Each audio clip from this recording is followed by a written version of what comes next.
大家好，我是秋平，我现在在湖北利川，今天又来看崖居了。就在我身后这个半山腰，也算是一个悬崖，下面有个洞穴人家。洞穴人家其实我们看了很多，那今天这个呢是非常不错的一个地方，因为它那里面建筑保存的比较完整，前2年还有人居住。现在去看一下，那个洞穴就在下面一点点，要这里走下去。这里是菜园子，然后以前这里相当于是种的玉米，现在走下去走走，这地方也不太好走啊，都是崎岖的山路。快到了，从上面爬下来也挺累的，因为现在走的人比较少，全是属于泥土，还有那种草，所以说有点吃力。如果爬上去更难。已经到了崖居了，从眼前可以看到这些崖居呢保存的比较完整。为什么？因为这个地方前2年还有人居住，所以说是保存的比较好的。一进来的话，都是一些以前的养家禽的地方。那这些石头可以看得出来，是就在这个地方雕刻的蘑菇出来的。这些石头应该不是山上弄下来的，如果在顶部弄下来就太吃力了。大家猜想是不是？那这里以前是养猪的，这石头很大呀，基本高度的话有30公分，长度的话有1米多。如果不是这里弄的话，不是就地取材的话，我估计上面背下来背不动了。前面就是这个崖居。这个崖居我感觉长度的话大概有80-90米，高度的话可能就是10几米，比其他很多地方的崖居相对来说矮一点。但是可以看得出来，1、2、3、4、5、6、7、8，这里以前最起码住了10户人家左右，因为看房子看得出来。我们等一下详细介绍一下。这里呢还保留了一些这些木桶。我看看这个木桶是干嘛的，就储存东西的。这个经常在影视剧中可以看到，就是很多人泡澡可能用这个。当然了，现在没有了，相当于是浴桶嘛。走到这个地方，就是看到特别多这种巨大无比的石头。这个石头我估计呢，经历了很多人才把它建成这个样子的。现在我们看的这一圈都是属于崖居，房子呢有新有旧，但是大部分呢都是木头的，就证明这个历史是非常悠久的。旁边呢还有个小瀑布，所以说这里水源是很多的。然后下面这些是什么呢？这个就是养鸡养鸭的，跟养猪那些分开了。说到这种崖居，简单一点就是说，基本上是在悬崖的底部或者悬崖的中间有这样一个洞穴，然后里面住了人，就被称为崖居。在湖北恩施、还有重庆、贵州、湖南很多这样的崖居。说的简单一点，其实就是在大山里面。那么特别是在利川这个地方，有很多崖居，我走了都有好几个。现在眼前我们看到这个崖居，这个岩洞呢，大概占地面积是300平方米，四周有竹林、树木、瀑布，环境清幽。在这个地方呢，运气好还能听到鸟的叫声，所以这个地方被称为现实版的世外桃源。那这里为什么会有人居住？有2个说法，就是2个版本。第一，就是在清朝的时候，有2兄弟姓向，他们呢可能是逃荒或者是其他的，来到这个地方没地方居住，然后可能走着走着发现这里有个大的洞穴，所以呢2兄弟就在这个洞穴里面暂住。后面呢，可能帮附近的地主或者其他人，我们相当于打工，然后慢慢的就在这个洞穴里面安定下来，置办，然后就是建房子等等，一步一步的居住了，传承下来，一直到现在。另外一个版本就是说，之前住在这里的是2位老人，他们现在已经80多岁了，就大概上个世纪50年代，有一个土家族的农民。他和他妻子来到这个崖洞，靠玉米杆和竹篱笆遮风挡雨，就是在这里居住。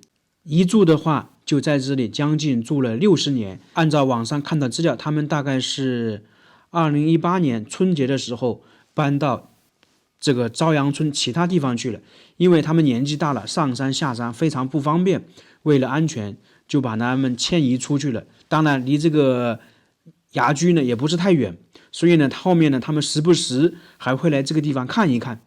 现在我们来近距离看一下这些崖居里面的房子。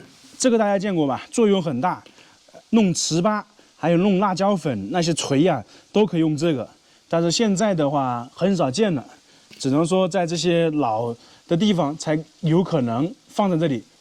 那这里呢，应该当时也是一户人家，这个房子应该是很长的历史了，像这些估计都有上百年。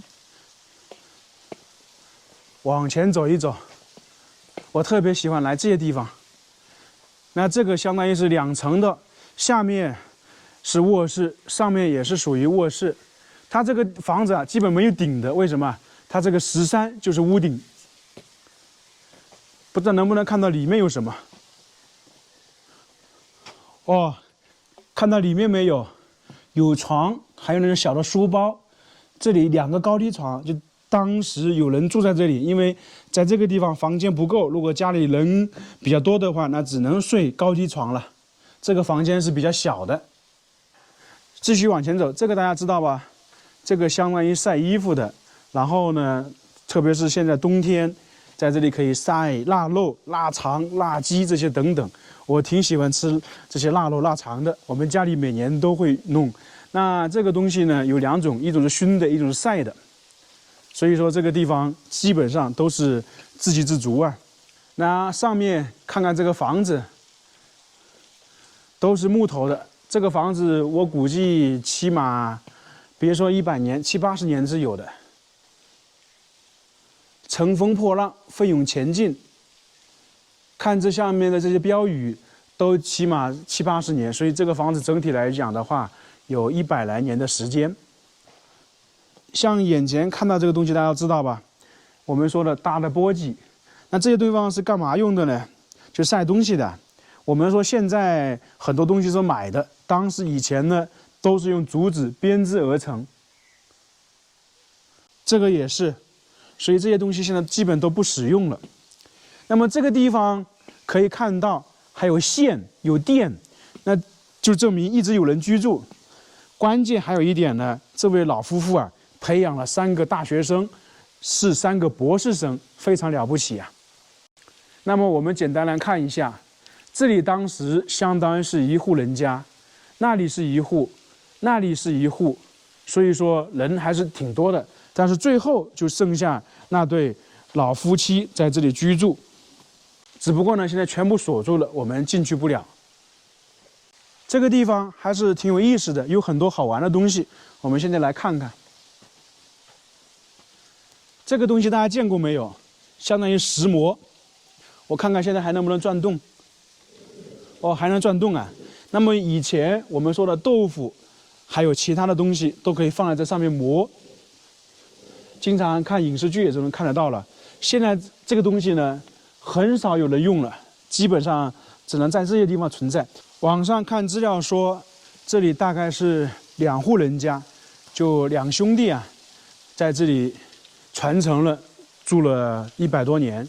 也就是说，2兄弟以前避难吧，来到这个地方，然后慢慢的把这个地方开发成现在这个样子。按照100年来算，那基本上也是5代，甚至有6代人在这里居住。如果不是因为他们年纪大了不方便，可能一直都不愿意搬离这里。确实环境是非常不错，在这个地方也可以说是冬暖夏凉。其实很多崖居都是这样的。再看看，你像这上面呢，全部是黑色的，最黑的那一块地方呢，就证明厨房在哪个地方。所以这一块是厨房，然后旁边这里也是厨房，看到没有？连那个窗户都是黑的，这2个地方是厨房，那证明当时他们人集中的就是2家嘛。所以说2户人家在这里居住了差不多100多年，看这个烟就知道了。所以很多东西啊，我们看资料不如实地来看一下。这里最多的时候大概是住了7户到8户人家，按照网上资料查询看得到，大概是有50多个人。那到了前2年呢，就剩下2位老人居住，后面呢，他们也搬出去了，就是变成现在这个样子。所以这一块整个地方就是他们2个家族共同奋斗的成果。先把这些地基打好，在上面盖房子。所以说，经过了100年左右的时间，才把这个洞穴建设成这个样子。你包括现在我们站的这个地方，对不对？是一个大的平台，相当于一个崖坝一样的。这些都是大的条形石，他们2家付出了巨大的努力，把这个地方建设成这个样子。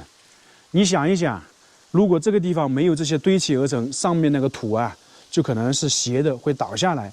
那么他们弄成了，就弄成平的，所以这个地方相当于是一个崖坝，全是巨大无比的石头。他们2家人付出了很大的艰辛。那这里还有水源，那么他们饮用水呢，可能就在这里打水。所以说，非常美不胜收的一个地方啊，相当于世外桃源，非常清静的地方。刚刚说到，这位80岁的老夫妻培养了3个大学生，还是博士生。我网上查了一下资料，说是一个博士在美国，一个博士在挪威，还有一个在四川。那2个博士呢，不知道回国了没有啊？如果回国了就好了。那当然各有各的选择。所以说他这对夫妻呢也确实厉害，因为在几十年前能够培养3个大学生就不容易，何况还是博士生。那么他们也很勤劳，是吧？也重视教育。可能他们自己也知道，住在这样的崖居里面，住在这样的山区里面，想要出人头地，读书呢可能是最好的方法。大家说是不是？包括现在很多农村的很多地方的，也是要靠读书嘛。说真的，我挺喜欢这个地方的，就是可惜的是现在没人住。另外呢，它这个地方全部锁住了。如果能够参观一下里面的，就非常不错。这个地方其实很早就被人熟知。我在网上看资料说，那对老夫妻还生活在这的时候，就在这里的时候，很多人来游玩，天天来看这个地方。后面好像还收了10块钱卫生费。不知道这个地方能保持多久，因为很多崖居的话，到了最后可能就没人住，就破败了，倒塌了。我们看了利川其他的崖居有这样的例子。最近有没有人住？其实在一个地方很能够明显的看得出来，就是看到了电，这里线存在，就证明不久前有人居住。包括我们还能够看到电线杆。大家感觉这个地方怎么样？如果让你来这里居住，会不会来？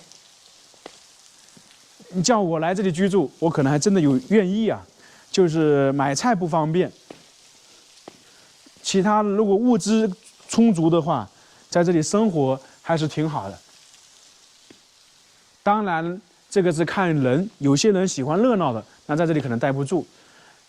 这个世外桃源的崖居，我们就看完了。如果说有人来这里隐居的话，可是不错的。